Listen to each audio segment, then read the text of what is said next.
ಮಾಲ್ಡೀವ್ಸ್ ತಂಬಾಕು ಮುಕ್ತ ಸಮಾಜವನ್ನ ನಿರ್ಮಾಣ ಮಾಡುವ ಹೆಜ್ಜೆಯನ್ನ ಇಟ್ಟಿದೆ. ಇದೀಗ ಮಾಲ್ಡೀವ್ಸ್ ಧೂಮಪಾನ ನಿಷೇಧ ಮಾಡಿದ ವಿಶ್ವದ ಮೊದಲ ದೇಶವಾಗಿದೆ.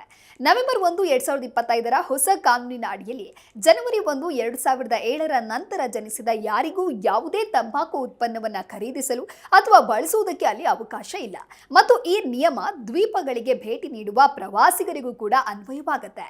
ಮಾಲ್ಡೀವ್ಸ್ 1/2 ಮಿಲಿಯನ್ಗಿಂತಲೂ ಹೆಚ್ಚು ಜನರಿಗೆ ನೆಲೆಯನ್ನ ನೀಡಿದೆ.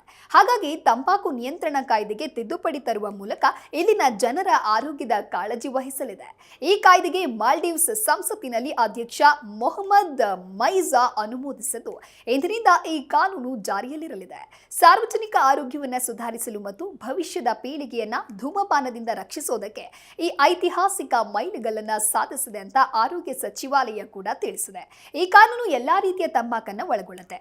ಅಂಗಡಿ, ಮಾರುಕಟ್ಟೆಗಳಲ್ಲಿ ಈ ಯಾವುದೇ ಉತ್ಪನ್ನವನ್ನ ಮಾರಾಟ ಮಾಡುವ ಮೊದಲು ಗ್ರಾಹಕರ ವಯಸ್ಸನ್ನ ಪರಿಶೀಲಿಸಬೇಕು ಅಂತ ಹೇಳಿ ಸರ್ಕಾರ ಆದೇಶವನ್ನ ನೀಡಿದೆ.